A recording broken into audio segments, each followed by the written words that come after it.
को जल्दी जल्दी कर लेते हैं। देखो स्टोरेज डिवाइस हम लोग कर रहे हैं, ठीक है। सो ठीक है, यह डेफिनेशन छोड़ो। एक होता है प्राइमरी, एक होता है सेकेंडरी, ठीक है। तो प्राइमरी तो होता है जो रोम वोम होता है, ठीक है, रोम और रैम बेसिकली, ठीक है। तो ये रोम हो गया और रैम हो गया, these are called the primary memory and these are can be temporary और परमानेंट, ठीक है। तो मैंने बताया कि मेमोरी दो प्रकार की होती हैं, एक प्राइमरी और एक सेकेंडरी, राइट। तो प्राइमरी मेमोरी में तुम्हारे जाएंगे रैम एंड रोम, ठीक है। अब जो रोम होता है वो परमानेंट होता है और रैम होता है वो टेम्पररी होता है। रोम होते हैं तीन प्रकार के, पी रोम होता है, ई पी रोम होता है, डबल ई पी रोम होता है, ठीक है। और रैंडम एक्सेस या रैम जो होता है वो कैश होता है और रैम होता है, ठीक। फर्दर रैम जो होता है वो डायनेमिक होता है और स्टैटिक रैम होता है। आजकल तो मार्केट में डायनेमिक डीडीआर चल रहा है, ठीक है। तो ये हो गया। फिर अब आ जाओ इधर सेकेंडरी मेमोरी में, जो एडिशनल हम लोग लगाते हैं। तो या तो डायरेक्ट हो सकता है या सीक्वेंशियल। तो डायरेक्ट ही चल रहा है आजकल, मतलब तो इसमें मैग्नेटिक डिस्क चल रहा है आजकल सबसे ज़्यादा, जिसके अंतर्गत तुम्हारी हार्ड डिस्क जो internal as well as external जो हम बता रहे हैं वो basically that type of magnetic hard disk. फिर फ्लॉपी डिस्क तो ऑब्सोलीट हो गई हैं। तो यहाँ पे हम डायरेक्ट और सीक्वेंशियल पढ़ रहे थे। तो डायरेक्ट सेकेंडरी मेमोरी के अंदर तुम्हारे मैग्नेटिक पढ़े, जिसका एग्जांपल है hard disk, internal as well as external.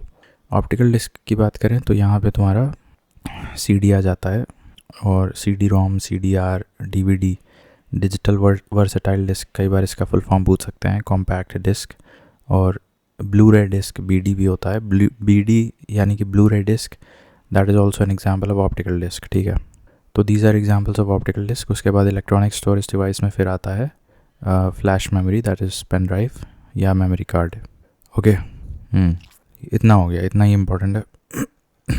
फिर इसके बाद है अब जो प्राइमरी हम रोम और रैम बताए थे, जो प्राइमरी मेमोरी होती है that is directly connected with the CPU, और उनकी ज़्यादा तेज़ स्पीड होती है, लेकिन at the cost of limited storage, महंगे भी ज़्यादा होते हैं। Store data are destroyed when the power supply is turned off, तो दैट इज़ वॉलेटाइल। तो अब देखो यहाँ पे जो हम बता रहे थे, हालांकि रोम जो होता है वो तो रिलेटिवली परमानेंट होता है, बट रैम जो होता है that is cache as well as random access memory, that is dynamic as static RAM, वो वॉलेटाइल होता है। और stored data in the RAM gets destroyed when the power supply is off. और IC और silicon chip से मिलके बनता है। अच्छा, IC डेवलपमेंट के लिए इनका एक नाम याद रखो, किल्बी और नॉयस और Kilby, these are the two people attributed with the development of IC integrated circuit.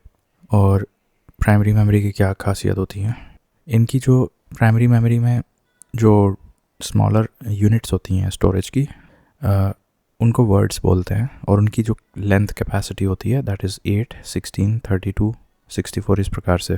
इनके एग्जांपल्स जैसे रजिस्टर हो गया, कैश मेमोरी हो गया, रैम आर इट्स एग्जांपल्स। और रैम के बारे में, प्राइमरी मेमोरी के बारे में, capable of storing the data currently being processed by the CPU, it is faster and more expensive than secondary memory. And this is ROM की बात करें तो वो नॉन वॉलेटाइल होता है।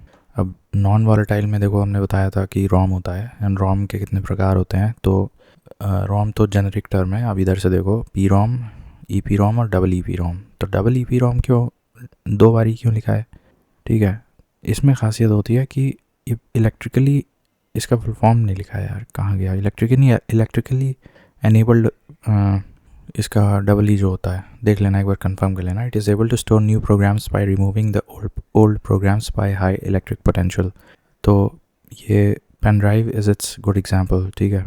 Flash memory has features of both RAM and ROM. ये अच्छा सवाल बन सकता है, इसको अलग कलर से करो। Flash memory is an example of both RAM as well as ROM, ठीक है।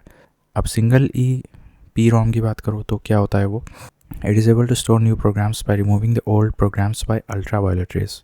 लेकिन यहाँ पे क्या है, इलेक्ट्रिकली किया जाता है by development of high electric potential.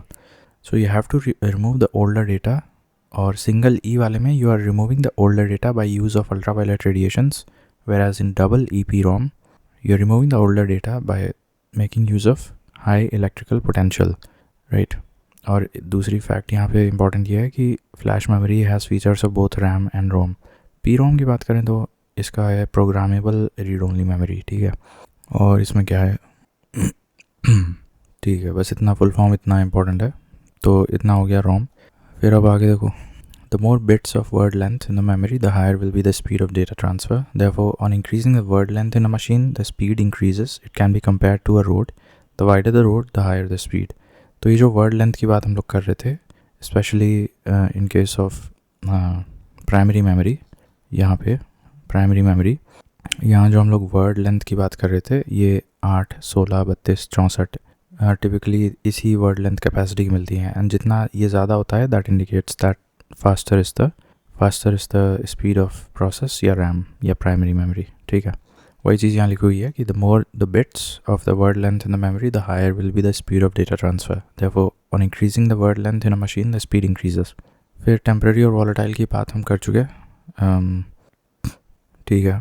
फिर dynamic और static की बात कर रहे थे हम लोग, ये RAM के types होते हैं। तो स्टैटिक का मतलब होता है कि the data is stable in RAM, there is no need to keep on rewriting और रिफ्रेशिंग इट रिपीटेडली। जबकि डायनेमिक होता है कि there is a need to keep on rewriting and refreshing it repeatedly. Dynamic means moving, it means always changing. Dynamic random access memory में there is a need to refresh and rewrite data again and again, ठीक है। Where is static में क्या होता है कि there is no need to keep on rewriting और refreshing it repeatedly. Alright, आगे कैश मेमोरी देख लो। ये एक इंटरमीडिएट होता है between the RAM as well as CPU, and cache memory is the fastest compare to RAM and hard disk. तो अगर तुम्हें स्पीड के उसमें अरेंज करना हो तो cache is the fastest, than RAM is faster and hard disk जो होती है वो सबसे स्लो होती है। Cache is capable of storing frequently used data in instructions. Increment in processor speed due to faster speed. अब कैश की भी स्पीड अगर बढ़ा दोगे तो ओवरऑल प्रोसेसर की स्पीड बढ़ जाएगी। नाउ कैश मेमोरी जो होती है टिपिकली 256 KB से 4 MB तक होती है। It acts as a buffer between RAM and CPU. The CPU doesn't use buses due to cache memory, it's direct connection is to the CPU। सबसे fast होता है ये, ठीक है। आगे बढ़ते हैं, सेकेंडरी और ऑक्सिलरी के बारे में बता चुके हैं। हार्ड डिस्क जो एक्सटर्नल या फिर इंटरनल, वो यहाँ पे आ जाती है। It's like a backup memory and this is the permanent memory और नॉन वॉलेटाइल मेमोरी। हालांकि ये स्लोअर होती है और चीपर भी होती है कंपेयर टू प्राइमरी मेमोरी।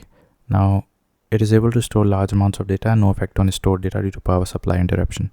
अब ये क्या है, हाँ, तो ये जो हम देख रहे थे अभी सेकेंडरी और ऑक्सिलरी मेमोरी, मोस्टली ये मैग्नेटिक टेक्नोलॉजी पे बेस्ड होती हैं, ठीक है। तो ये छोड़ो, इधर एक्सेस मोड छोड़ो, formula for magnetic tape storage capacity, अब ये भी छोड़ो। Example and application of sequential access, तो another name magnetic reel use for data backup. Iron oxide और chromium dioxide layer is used, ठीक है, मैग्नेटिक टेप में। इतना याद रख लो बस, आयरन ऑक्साइड या chromium dioxide. Another name is magnetic reel. और कुछ एग्जांपल्स देख लो, मैग्नेटिक टेप में VCR भी आ जाएगा। तो ये क्या था, ये magnetic tape, VCR as well as ये जो कैसेट्स होते थे पहले के, ठीक है, they will come under the example of sequential access. तो they were example of sequential access secondary memory. Sequential access secondary memory में मैग्नेटिक टेप या VCR आ जाएगा। और उसमें किसका इस्तेमाल होता है, iron oxide and chromium dioxide. Now next is, I mean after sequential access secondary memory के बाद तुम्हारा आता है डायरेक्ट एक्सेस सेकेंडरी मेमोरी, जिसमें तुम्हारा सबसे पॉपुलर तुम्हारा मैग्नेटिक डिस्क यानी कि हार्ड डिस्क है या फ्लॉपी डिस्क है या फिर ऑप्टिकल डिस्क है, CD DVD वगैरह, ठीक है। तो बस इसके देखो यहाँ एग्जांपल्स दे रखा है, बस इसके एग्जांपल्स देख लो। Floppy disk is an example of what, it is an example of direct access secondary memory. जबकि magnetic tape and VCR and electronic cassette जो हम लोग पहले रेडियो में लगा के सुनते थे, they are examples of sequential access secondary memory. एक चीज़ ये देख सकते हो कि each sector has 512 bytes of storage capacity. ये वोल्ड डेटा हो गया, फ्लॉपी का बात कर रहे हैं, ठीक है। फिर ऑप्टिकल की बात करें तो यहाँ भी बता देता अगर एक सेक्टर में कितना होता है तो अच्छा, एक चीज़ और है, ये ऑप्टिकल में पिट्स एंड लैंड्स के रूप में डेटा यूनिट में स्टोर होता है, ठीक है। तो पिट्स रिप्रेजेंट द बाइनरी डिजिट 0 और of and lands represent the binary digit 1 और ऑन, इस पे सवाल बन सकता है। ठीक है, तो ये जो CD DVD blue ray disc, ये जो हम बता रहे हैं सेकेंडरी, क्या है ये, direct access secondary storage devices में जो ऑप्टिकल वाले के अंदर एग्जांपल्स हमने बताया कि CD DVD BD, इसमें पिट्स एंड लैंड्स के रूप में डेटा स्टोर होता है। वेयर पिट्स स्टैंड फॉर 1, नहीं, pit stands for 0 and land stand for 1, इतना याद रखो। बाकी हार्ड डिस्क इस साइड आ जाएगा और फ्लॉपी डिस्क, तो फ्लॉपी डिस्क में एक सेक्टर का साइज़ होता है 512 बाइट। ठीक है, अब ये डिस्क सेक्टर्स होते हैं। ठीक है, ऑप्टिकल डिस्क में एक एक सेक्टर में डेटा स्टोर होता है एंड पिट्स 1 को डिनोट करता है और लैंड 0 को डिनोट करता है। नाउ इसका फुल फॉर्म होता है डिजिटल वर्सेटाइल डिस्क। और देखो, अगर मिनिमम और मैक्सिमम देख लो ना, 4.7 GB single side single layer, तो सिंगल साइड सिंगल लेयर अगर होगा तो 4.7 GB होगा। ठीक, और डबल साइड सिंगल लेयर होगा तो 9.4 GB होगा, और डबल साइड डबल लेयर होगा तो 17.08 GB होगा। ठीक है, तो टोटल मिला के 4 लेयर्स पॉसिबल होती हैं, बट मिनिमम और मैक्सिमम याद रखो 4.7 GB से लेके 17.08 GB तक स्टोरेज कर सकते हो। इसमें तो ज़्यादा कर सकते हो ब्लू रे डिस्क में, इसमें 25 से 50 GB तक तुम स्टोर कर सकते हो ब्लू रे डिस्क में। और ये ब्लू वायलेट लेज़र रेस का इस्तेमाल करके टेक्निक होती है एक। जबकि CDR की बात करें तो 700 MB कैपेसिटी होती है। इसका जो डायमीटर होता है CD-ROM, इसका जो डायमीटर होता है वो 1.2 mm होता है। ठीक है, काफ़ी कम होता है। एक होता है RW, और W लग जाता है तो दैट मीन्स इट्स रीराइटेबल। ठीक है, it can be read and written many times. तो अच्छा, the storage capacity of single layer DVDs minimum लिखा है ना 4.7 gigs।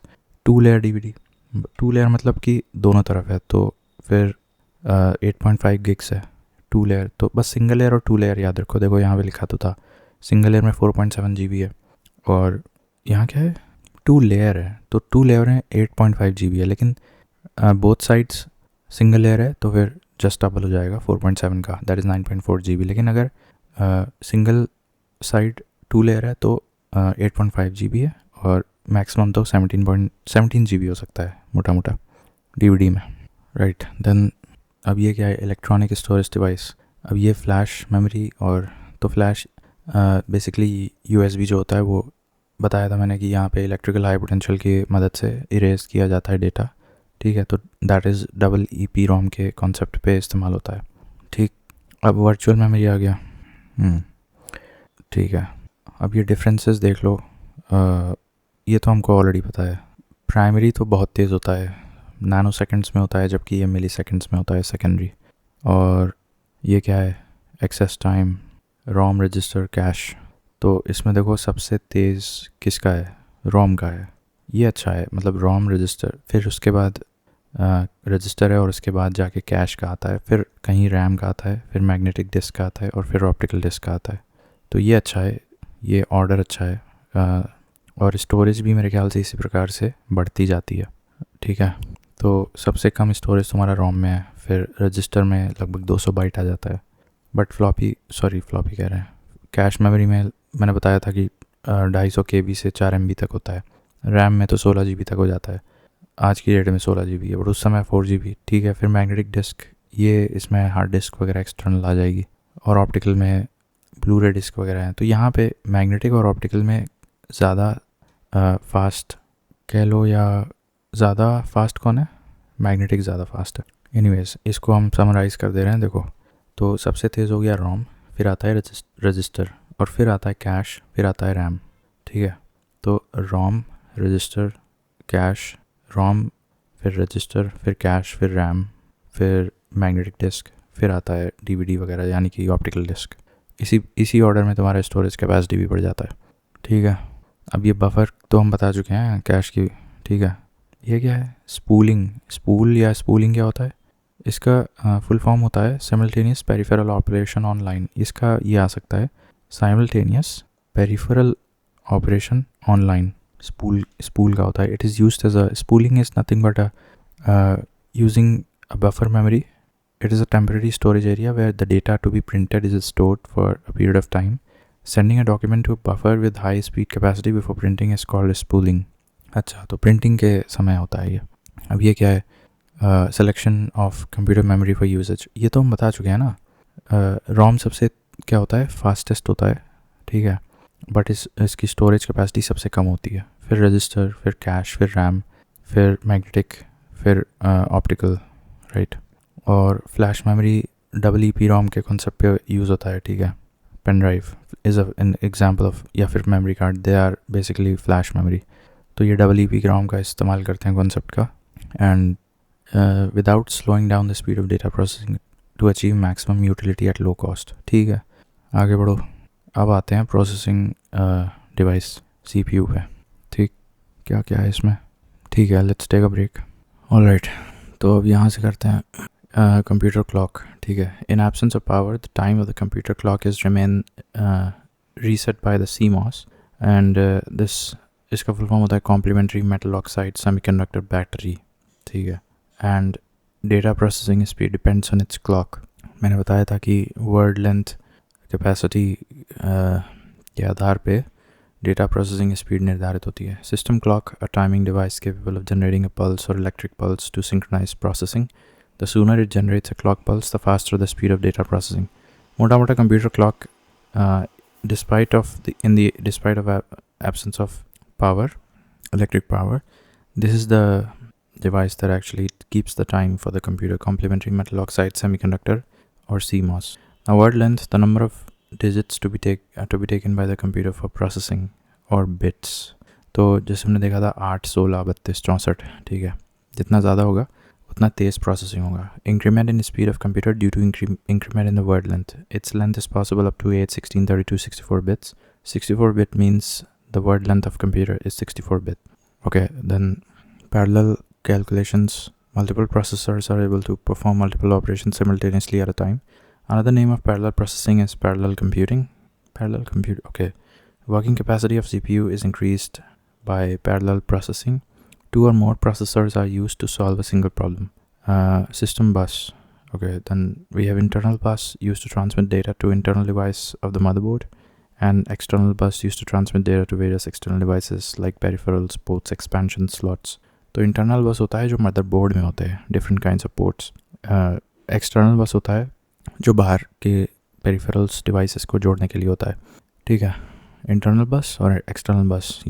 Then 32-bit data can be exchanged simultaneously over a system bus of 32-bit width, right? Then अब ये सब पता है, अब ये सब आउटपुट डिवाइस होती हैं, ठीक है। Plotter is also N output device. The size of computer monitor is measured based on the diagonal length of the monitor which is usually expressed in inches. Now अब ये क्या है, ये which can be cathode ray tube, LCD projector, vector CRT, raster CRT used in hospitals, और ये hard copy which can be seed and touched both, ठीक है। ये तो बस यही पूछ सकता है एट मैक्स की सॉफ्ट कॉपी हार्ड कॉपी में डिफरेंस क्या होता है। नाउ क्लासिफिकेशन मॉनिटर्स में देखो, मोनोक्रोम मॉनिटर होता है। It's displayed with 2 colors, one color of the background and the other one color of the visible object. Grayscale monitor, monochrome is a form of monitor, multiple shades displayed by mixing black with white colors. All right, multiple shades होगा ये, तो that is grayscale monitor. And right, then color monitor तो जानते हो, RGB. Then on the basis of technology, monitors are divided into 3 categories. देखो एक होता है on the basis of technology, 3 types of monitors बताए ना मैंने। एक होता है CRT monitor, that is cathode ray tube monitor, and इसको एक और नाम से बुलाते हैं, that is visual display unit. It is available like a picture tube of a TV. Phosphorus layer is used on a screen, used in the emission of electron guns, cathode rays and electron beam, ठीक है। phosphorus screen layering की जाती है screen पे। phosphorus layer is used on the screen and this is cathode ray tube, right? तो एक ये हो गया। इसके बाद तुम्हारा, तो आज भी ये तुम्हें हॉस्पिटल्स वगैरह में देखने को मिल जाएंगे, ठीक है, कैथोड रे ट्यूब मॉनिटर्स। फिर ये होता है LCD एंड TFT मॉनिटर्स। इसमें there is a liquid crystal inserted between the 2 layers. ये थिन होता है, लाइट वेट होता है, used in laptop, tablet, smartphone, converted into TFT due to low image clarity. तो दूसरे प्रकार का ही होता है LCD and TFT, liquid crystal display. So there is an organic material inserted between 2 layers, ठीक है। फिर तुम्हारा तीसरा होता है projector. It is an output device which is use to show any type of image और वीडियो ऑन वाइट पोस्टर और wall. It was invented in 1895 by Lumiere brothers, Auguste and Louis. ठीक है, 1895। तो ल्यूमियर ब्रदर्स को जनक माना जाता है cinema का। दो लोग और भी थे, उनका नाम कोई जिक्र नहीं करता है, लुई और ऑगस्ट, इनको भी याद रखो। 1895, राइट। अब सबसे एग्ज़ाम्स में सबसे फेवरेट टॉपिक होता है प्रिंटर्स। इस पे बहुत सवाल आते हैं, हर साल आते हैं। देखो बस एग्जांपल्स देखो, dot matrix and daisy wheel. तो ये किस प्रकार के प्रिंटर्स हैं? These are the examples of impact printers. ठीक है, इसमें इंक रिबन्स का इस्तेमाल किया जाता है। ठीक है, तो डेजी व्हील और डॉट मैट्रिक्स ये इम्पैक्ट प्रिंटर्स हो गए। फिर नॉन इम्पैक्ट प्रिंटर्स में तुम्हारे thermal, ink jet and laser आ जाएगा। ठीक है, नॉन इम्पैक्ट में। तो सवाल यहीं से बनते हैं, कैपेसिटी से तो नहीं बनते हैं। ठीक है, तो ये हो गया डेजी व्हील और dot matrix, they are the impact printers, where as thermal, laser and ink jet they are the examples of non impact printers. बस इतना ही आता है। फिर वर्किंग मैकेनिज्म तो नहीं होता है। स्पीड किसकी सबसे ज़्यादा होती है? अब ये क्या है, मेरे ख्याल से लेज़र प्रिंटर। देखो, visible light printer device used in to print vector graphics, plotters used, which is an output device। ठीक है, and it is a main printed circuit board link to which all components are connected. नहीं, mother board ये अलग topic है। तो ये हो गया, सबसे एडवांस होता है मेरे ख्याल से। तो सबसे नॉन इम्पैक्ट प्रिंटर्स में तुमने थर्मल पढ़ा, दैट वाज ओल्ड। फिर तुम्हारा था, ये अभी भी रिसीट जनरेशन वगैरह में इस्तेमाल होता है मेरे ख्याल से, थर्मल। उसके बाद तुम्हारा इंकजेट आता है, printing by ink dots, spraying of ink dots. तो ये इंक अभी भी घरों में चल रहा है ये। ठीक है, और इसके बाद तुम्हारा फिर सबसे एडवांस्ड होता है लेज़र, और फास्ट भी होता है, कमर्शियल यूज़ के लिए भी होता है। ठीक है, अब ये तीन चीज़ हैं। थ्रूपुट, इनके बारे में देख लो। थ्रूपुट क्या होता है? रिस्पॉन्स टाइम और टर्न अराउंड टाइम। देखो क्या होता है। अब थ्रूपुट होता है use to indicate improved performance, the number of useful processing perform by the computer per unit time.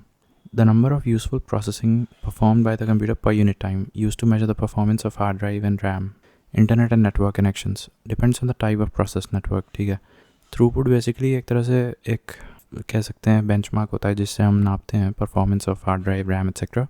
The number of operations पर यूनिट टाइम, जो कोई भी कर सकता है, या तो हार्ड डिस्क कर सकता है। ठीक है, तो क्या है? Number of useful operations perform by the computer per unit time, that is throughput. Then response time क्या होता है? This is the time when the process is in the response. Process is in the ready state and is received by the CPU for the first time. And the time between the computer processing and the first response.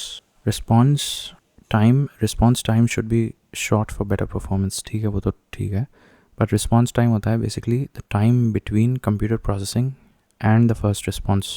और detail में देखें तो this is the time when the process is in the ready state and is received by the CPU for the first time.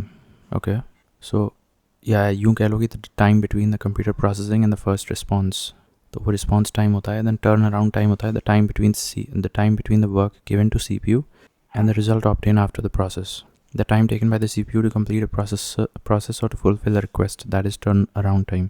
लेकिन so turn around time ज़्यादा होगा ना response time से, because process ready जब हो जाता है, processing start होने लग जाती है, वहाँ से नापना स्टार्ट कर देते हो till the first response is received, so that becomes the response time. But turn around time is the time between the work given to the CPU which is more than the response time. ठीक है, तो ये हो गया। To tell the hardware what to do, when to do and how to do, there are functions, right. अब functions और program में देखो डिफरेंस है ये। A set of instructions prepared by the programmer to make a computer perform a definite and specific task, that is program। ये सब नहीं आएगा। फिर सिस्टम सॉफ्टवेयर और एप्लीकेशन सॉफ्टवेयर ये है, ये भी हम जानते ही हैं। जैसे ये word processor is an example of application software, antivirus is an example of utility software, whereas system software तुम्हारे प्रिंट ड्राइवर भी हो सकता है, like you are attaching a printer, so first you have to install the system software, like the driver app for that printer in your computer, so that becomes the system software. Similarly, operating system is also system software.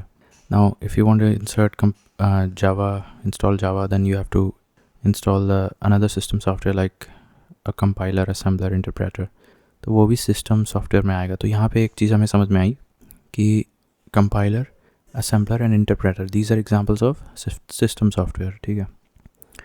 Then ये क्या है? ये सब बोल बच्चन है. अब इस पे भी ये भी फेवरेट टॉपिक है. Compiler, assembler and the interpreter. देखो, कंपाइलर होता है और इंटरप्रेटर होता है, इनके बीच का difference. A language translator program होता है compiler as well as interpreter, but use to translate high level language program into machine language, so that becomes the compiler. ठीक है. A very high level language को अगर machine language में बदलना है तो फिर वो कंपाइलर करेगा. लेकिन ये used to execute a program designed in a high level language by converting them into machine language. Used to run or execute each line of the program by converting them into machine language line by line. देखो, interpreter का मतलब होता है line by line, main difference ये है. और ये होता है used to create an executable program by compiling the entire source code into an object program. ठीक है. कंपाइलर सारा काम एक साथ कर देता है by converting the high level language into a or the source code into an object program. Whereas ये जो है इंटरप्रेटर, ये लाइन बाय लाइन काम करता है. दूसरी चीज़, by translating the whole program in one go, it is used to indicate all the mistakes in line order. किसकी बात कर रहे हैं? Compiler, as the name suggests, by translating the whole program into one go, it is used to indicate all the mistakes line by line. And बाकी ये तो बताइए कि हमको ये हाई लेवल लैंग्वेज को मशीन कोड में कन्वर्ट करता है कंपाइलर. ठीक है. इंटरप्रेटर लाइन बाय लाइन करता है. दूसरी चीज़, interpreter is used to execute a program designed in a high level language by converting them into machine language, and it is used to run or execute each line of the program by converting them into machine language. ठीक है. Line by line करता है. ठीक है. अब assembler बीच में आता है कहीं. A language translator program used for assembling or converting the program written in assembled form or low level language into machine language. Right. So assembler क्या करता है? Low level language into machine language convert करता है. Assembler is used to convert assembly language as mnemonic code into binary code. अब थोड़ा और detail में देखते हैं. देखो, तो बेसिकली यहाँ से ये टेक अवे कर लो कि कंपाइलर भी हाई लेवल लैंग्वेज करता है, इंटरप्रेटर भी हाई लेवल लैंग्वेज करता है, बट कंपाइलर सारा कुछ एक साथ कर देता है और ऑब्जेक्ट प्रोग्राम के रूप में आउटपुट देता है, जबकि ये लाइन बाय लाइन करता है प्रोग्राम इम्प्लीमेंटेशन. ठीक है. और असेंबली क्या करेगा? ये तो लो लेवल लैंग्वेज को मशीन कोड में कन्वर्ट करता है. ठीक है. अब कुछ इंपॉर्टेंट फैक्ट्स हैं, जैसे Linux is also powerful operating system like Windows. Linux is available for free. Limited usages of Linux, मतलब इतना फेमस नहीं है. और डिफरेंस देखते हैं. Compiler able to translate entire programs at once. Interpreter line by line करता है. तो एरर भी ये इकट्ठे दिखा देता है, जबकि interpreter first occurrence of error पे ही रुक जाएगा. Use to display another fault by correcting an error after displaying it. ठीक है. Enable to execute program by translating it into machine code. Able to execute, ये अनेबल नहीं, able होगा. Able to execute program by translating into machine. ठीक है. Able to execute programs and translating program into machine code. तो ये तो similarity है. It's output is an object of machine language. It's output is the result of software implementation. Slow speed होता है. अच्छा, ये है. कंपाइलर जो होता है वो स्लो होता है, इंटरप्रेटर जो होता है फास्ट होता है. लेकिन फ्रॉम द प्रोग्रामर्स परस्पेक्टिव अगर हम लोग देखें तो since you will be thrown with lot many errors in case of compiler, so you will have a tough time editing in case of compiler. नहीं, ये less time in editing है. less time in editing, पता नहीं, ये point मुझे कुछ clear नहीं लग रहा है. right, so ये हो गया. then अब ये देखो types of operating system. जैसे एक होता है user based operating system, जैसे single user based operating system, तो MS-DOS, Windows 95, 98. फिर development based ऑपरेटिंग सिस्टम होते हैं जैसे लाइनक्स और यूनिक्स वगैरह ये हैं. फिर डेवलपमेंट बेस्ड में ही तुम्हारा MS-DOS भी आता है. That's a sort of character और कमांड यूज़र इंटरफेस. तो वो भी एक प्रकार का ऑपरेटिंग सिस्टम होता है, but character based and development based. फिर वर्क मोड बेस्ड होता है एक. In this operating system input to computer through mouse and keyboard based on graphics. As a graphics all kinds of buttons, menus etcetera interface are present. तो ये मुझे इसका example नहीं मिला, छोड़ दो. ठीक है. फिर और आगे देखते हैं. अब ये कुछ जैसे सीरियल ऑपरेटिंग सिस्टम का एग्जाम्पल होता है MS-DOS. ठीक है. फिर बैच ऑपरेटिंग सिस्टम होता है. सीरियल मतलब 1 by 1 as the name suggests, मतलब after completion of a process या job another one is executed. उसके बाद बैच ऑपरेटिंग सिस्टम आता है. That means all computer resources available for execution of jobs, very little CPU idle time.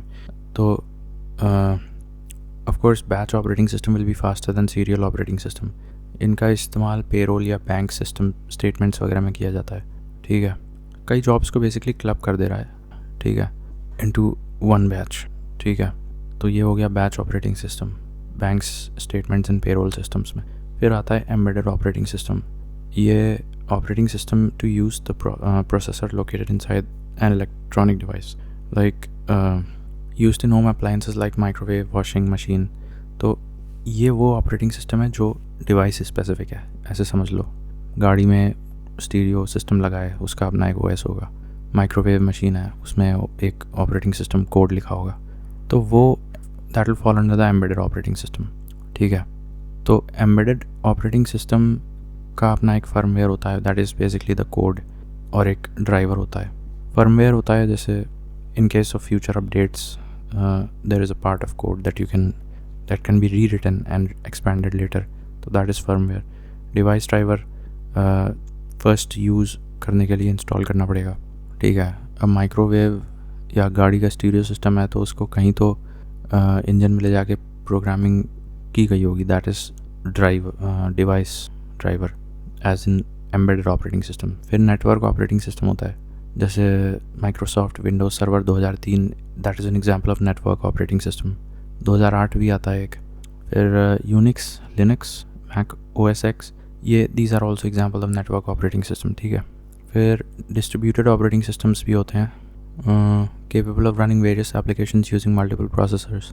अब इसके example तो मुझे नहीं दिख रहे हैं, ठीक है। और फिर मल्टीटास्किंग ऑपरेटिंग सिस्टम्स भी होते हैं, used to perform multiple tasks. और फिर कुछ अन्य भी होते हैं, जैसे time sharing operating system, multi programming operating system and real time operating system. Example, Linux is an example of real-time operating system. Also, it is an example of network-based operating system. बस इतना याद रखो, multi user operating system का example है तुम्हारा ये जो हम विंडोज़ 7 वगैरह ये इस्तेमाल करते हैं, that is an example of multi user operating system, ठीक है। अब जैसे ओपन सोर्स ऑपरेटिंग सिस्टम, तो जो कर्नल होता है that is the source code of software that is available to all, ठीक है। जबकि क्लोज्ड सोर्स में the source code of the software is a secret. Example, Apple का आईफोन है, उसके ओएस का जो सोर्स कोड है दैट इज़ हिडन, जबकि Linux is a open source operating system. अब कुछ पॉपुलर हैं जैसे विंडोज़ NT है, MS DOS है, MS DOS was a single user, Microsoft NT है, ये GUI लेके आया था पहली बार, ठीक है। और इसमें कई प्रकार के हम देख सकते थे, जैसे नेटवर्क बेस्ड भी ऑपरेटिंग सिस्टम चल जाता था, multi processing, multi user, time sharing operating, ठीक है, ये सब। फिर ये यूनिक्स और लाइनक्स, इसके बारे में थोड़ा डिफरेंस देख लो। यूनिक्स जो है ये डेनिस रिची और केन थॉमसन, तो केन और डेनिस रिची मिलके 1969 में यूनिक्स बनाए थे, ठीक है। और ये it was the first operating system written in C language, more features available in Unix than Windows operating system. जबकि लिनक्स की बात करो तो ये it was developed by someone called Linus in 1991, so quite new है, ये नया है। Free available open source software for modification by any programmer. Its mascot is Tux the Penguin. ये पूछ सकता है सवाल कि Linux सॉफ्टवेयर का mascot कौन है, Tux the Penguin। और दूसरा Unix पूछ सकता है, it was the first operating system developed in the language C, and the makers were Kane and Ritchie in 1969, Bell Laboratories, जबकि Linux was founded by Linus in 1991। Android की बात करें तो ठीक है, इतना important नहीं, not important। अब इसमें बस ये थोड़ा डिफरेंस देख लो तीनों के बीच, मतलब system software, application software and utility software. It is used to, system मतलब होता है ऑपरेट कंप्यूटर हार्डवेयर, जबकि एप्लीकेशन सॉफ्टवेयर स्पेसिफिक टास्क करने के लिए होता है। सिस्टम सॉफ्टवेयर में यूज़र इंटरेक्शन इम्पॉसिबल, ठीक है, due to running in the back end, जबकि यहाँ पे यूज़र इंटरेक्शन पॉसिबल होता है एप्लीकेशन सॉफ्टवेयर में। और ये सिस्टम सॉफ्टवेयर इंडिपेंडेंटली रन करता है, जबकि एप्लीकेशन सॉफ्टवेयर यूज़र डिपेंडेंट होता है। जैसे एग्जांपल के तौर पे सिस्टम सॉफ्टवेयर का बताएं, compiler, interpreter, assembler, debugger, driver etcetera, these are examples of system software. जबकि एप्लीकेशन सॉफ्टवेयर के एग्जांपल हो जाएंगे word processor, spreadsheet, media player etcetera. Utility software छोड़ दो, ठीक है, बस एग्जांपल्स याद रखो। जैसे यूटिलिटी सॉफ्टवेयर में एंटीवायरस आएगा, ठीक है, तो file manager is an example of utility software, data compressor is an example of utility software, formatter वगैरह, क्लीनर, एंटीवायरस, ये सब यूटिलिटी सॉफ्टवेयर्स होते हैं, ठीक है। तो compressor, formatter, file manager, antivirus, ये सब यूटिलिटी बेस्ड सॉफ्टवेयर होते हैं, राइट। देन अब फर्मवेयर क्या होता है, देखो, मिक्स्ड फॉर्म ऑफ सॉफ्टवेयर और software and hardware, saves the hardware and replaces it. मतलब firmware remains the same but it can replace the hardware. ये कैसी बात हुई? ये याद रखो ना, मिक्स्ड फॉर्म ऑफ सॉफ्टवेयर और software and hardware, it's a software written in the ROM, ठीक है, that is firmware, and it is stored in the permanent electronic memory at the time of manufacture, so that is firmware, ठीक है। और क्या है, ठीक है, booting, हाँ बूटिंग ये लास्ट टॉपिक है, ये देख लेते हैं, उसके बाद फिर अगले वीडियो में देखेंगे। देखो, बूटिंग कोल्ड होती है, वार्म होती है। तो कोल्ड होती है the process when an off computer is turned on by pressing the power button, तो फिर कोल्ड बूट होता है। वार्म में the process when the computer is already on without turning off the power supply get boot, control alt delete used for warm boot. करके देखें। अच्छा, मतलब already on होता है और दोबारा रीसेट कर देते हो, restart, that is warm boot. Now automated process nomenclatured booting from starting the computers power on और ऑफ। तो लोडिंग मतलब रैम खाली हो जाएगा ना, और क्या, बूटिंग करोगे तो। कर्नल होता है the source code, the core point और part of infrastructure of an operating system. It's main function is to establish a connection between software and hardware. Another name is the source code of the system, ठीक है। फिर अब algorithm पे आ जाते हैं, तो ये अगले से देखते हैं, ठीक है। फिर ये फ्लो चार्ट वगैरह है, छोड़ो इसको।